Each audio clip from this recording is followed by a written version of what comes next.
Hey everyone, one of my favorite cameras of all time just got a refresh last night. Let's talk about it.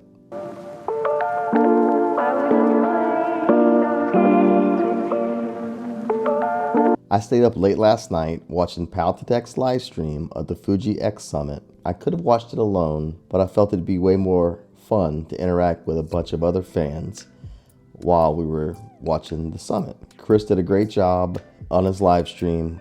Follow Paltatech for anything Fuji. I love that guy. So I've been waiting for this summit since it was announced. I follow Fujifilm rumors.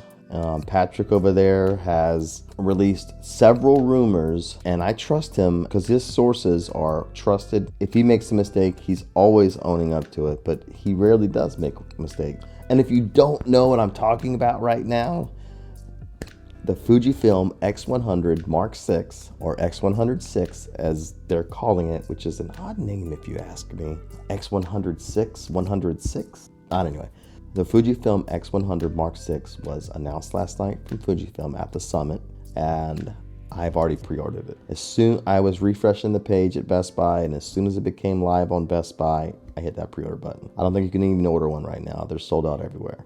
The release date is February 28th. If you watched some of my other videos, you've known already that I shoot everything. I might be shooting Nikon right now, but I shoot every system, every brand, and prior to coming to Nikon with the ZF that I'm shooting with today, the ZF with the 28mm f2.8, prior to coming to Nikon, I shot Fujifilm. I had an X-H2, an X-T5, and an X100V. Thanks to Patrick at Fujifilm Rumors, I sold the X100V late last year. I waited patiently till last night until they announced it. I knew what was coming and I was excited for it. And before we do get into it, thanks Patrick for all of your insight. You help us make great decisions and buying decisions all the time, so your input is very valuable.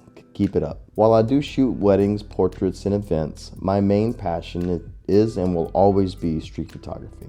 That's what really gets me inspired. Creating these images, these scenes, everyday scenes from a unique perspective, telling a story. It's very challenging. You're dealing with usually a lot of noise, and I say noise not in like pixelated noise or low light noise. I meant just like a lot of stimulation in the scene, and you got to somehow break that apart and create a scene that's balanced, that has the negative and positive spaces as far as light, and that also doesn't have a lot of those just pieces of trash and cones and street signs and wires and cables and all those things. You got to make sure that it doesn't draw the viewer's eye to those things, because then the image gets muddled and messy. I love street photography. I can ramble on it forever. Let me stop. So street photography really gets me inspired. I'm going to add creating YouTube videos to that as well, because I really enjoy creating these videos. It's so much fun to get in the editing room and cut things up and take this boring monologue, add some music to it, maybe a few sound effects here and there, and create something from scratch, from thin air, from nothing. And as an avid traveler, someone who traveled to 15 or 16 different countries now, I try to go out of the country at least once a year, sometimes twice a year. And aside from that, when I'm not traveling out of the country, I'm traveling around the US. I've been to every single state but Alaska. I've been to every territory but Puerto Rico. So needless to say, I'm an avid traveler. And as an avid traveler, I'm always looking for ways to cut down on the weight and the size of things that I'm carrying. I just made a video, street photography in San Francisco, with the Nikon ZF, using the 28mm that I'm filming with today and the 40mm as my new travel kit. And while I don't think this announcement's going to affect that, it may. Let's get into it. When I recently went to Ireland, and when I went to Ireland, I didn't have this black ZF. I had just returned my green ZF, and I didn't have a ZF at the time, so I brought my Z8 and a Z30 to film with. About halfway through the trip, the Z8 started staying in the hotel room, unless I had a really good reason to carry it. The size and the weight of it just got burdensome after a while, and that's what brought me back to the Nikon ZF and these small compact prime lenses. Now, I've thoroughly tested the Nikon ZF in San Francisco and Phoenix, as I just mentioned. We all know it's a fantastic street camera, travel camera. It's great for vlogging with the flippy screen. Needless to say, the ZF is a great camera. There's no reason for me to upgrade from it, period. So why do I need this camera? Or do I need this camera? Well, let's talk more about it. So why did I pre-order one? And do I need it? No, I don't need it. I don't have to have it. This is not a have to have. This isn't like a Z8 or ZF where it has many use cases. It can be used at weddings, portraits, events, travel, anything you want to use it for. This is a niche camera. That being said, one of my biggest passions, this camera fits perfectly in. It's not going to be the full frame goodness of this Nikon ZF, but the size is going to be even that much smaller than this Nikon ZF, which is already pretty small. And it's a 23mm f2 lens, same as the X100V, but that equates to the 35mm focal range in full frame equivalent since it's an APS-C sensor. I used the 28mm and the 40mm on my Nikon ZF. This 35mm is going to fit right in the middle between the two. And it's kind of like the best of all worlds. It's fixed lens, it doesn't come off it, but it's tiny, and it's right in between these two focal lengths that I love to use for street photography on the Nikon ZF. It's a win-win. And plus I had the X100V, so I know what I'm expecting when it comes to the focal length. So why did I get one? Number one, first reason, weight and size. I've already talked about this already, but this is going to be the smallest footprint that I could get in a camera that I feel is capable enough to take the images that I want to take when I travel and when I do street photography. This is going to be the smallest footprint. One would argue that the Ricoh GR3 would fit the bill here, but I just don't like that camera. I'm not gonna lie.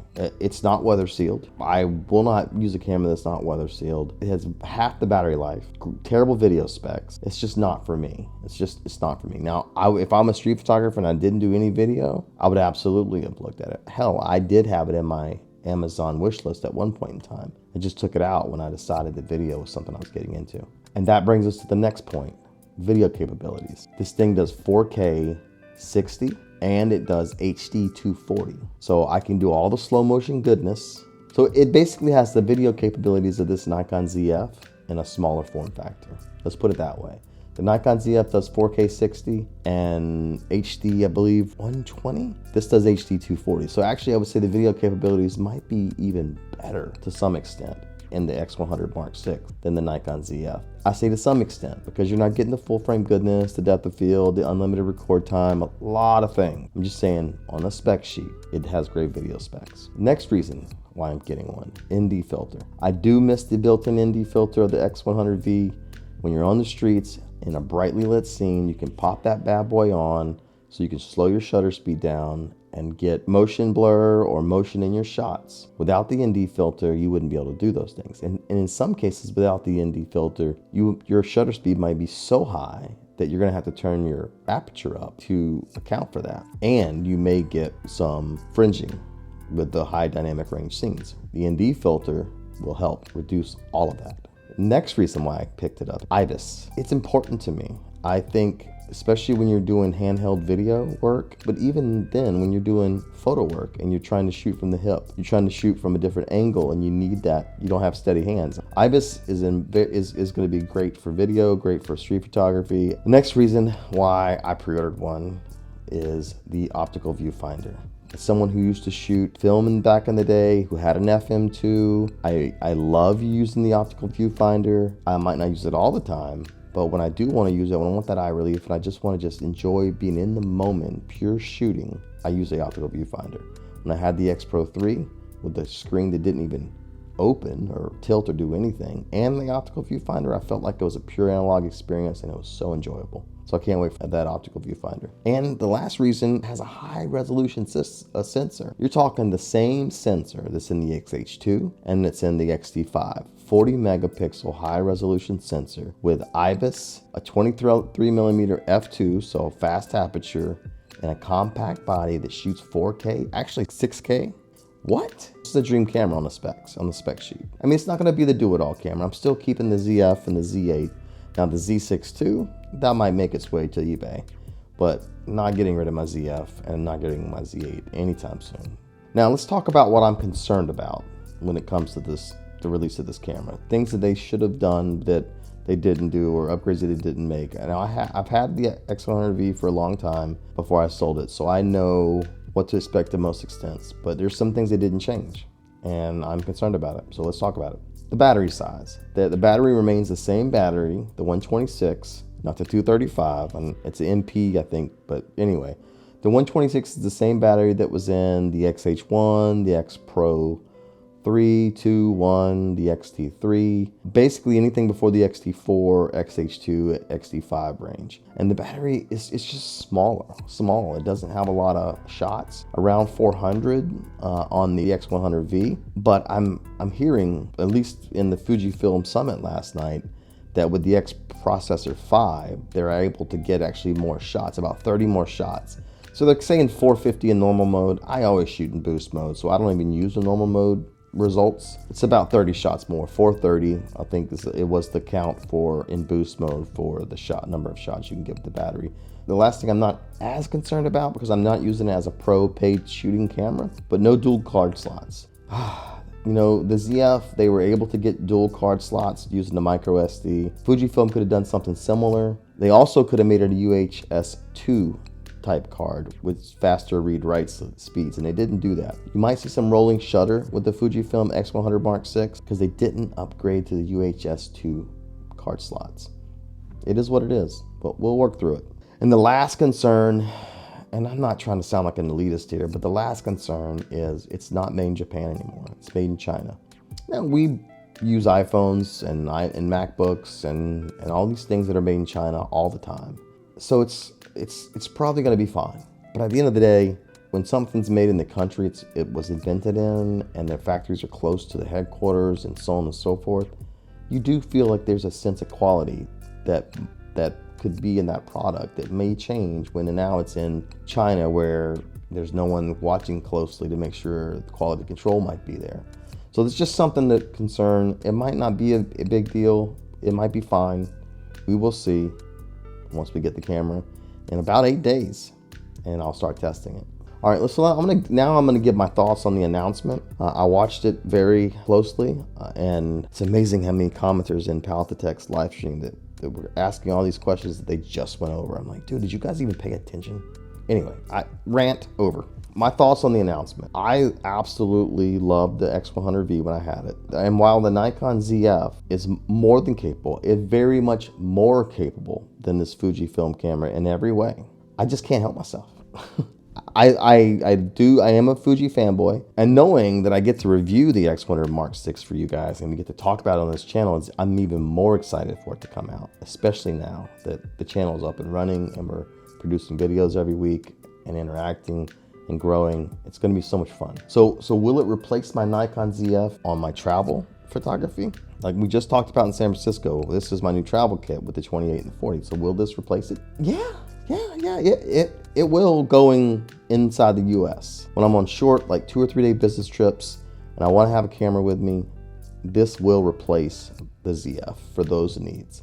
When I went to Chicago last year, I brought my X100V. I'll put some of the images in this video. They were fantastic. It's a fantastic camera, night and day. It's a fantastic camera. So yes, it will replace the ZF on the short trips in the US. Will it replace the ZF when I go to Italy, for example, in a couple of months, or overseas?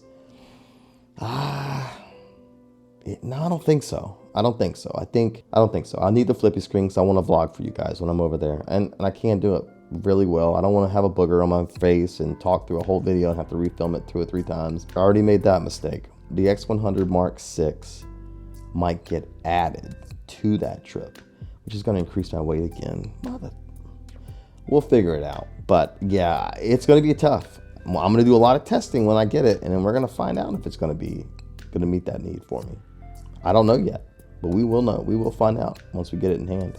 So I say all this to say, while I might not replace the ZF on my future trips, the ZF is going to have a travel buddy. All right, guys, it's just a quick video to just fanboy, honestly, over the Fujifilm X100 Mark VI. I cannot wait to get it. I've already pre-ordered it. It should be here in the next week sometime. I cannot wait to put it through its paces. I'll do an unboxing if you guys want to see that. And I've already ordered the protective adapter ring and filter to make it fully water sealed, because that's just the way I do it. My X100V was that way too. I don't want to get any dust on the sensor, so I want to seal that thing up tighter than I can. I just had to talk about it. I just had to talk about it. All right, that's it. Until the next one, guys, I'm out of here. Peace.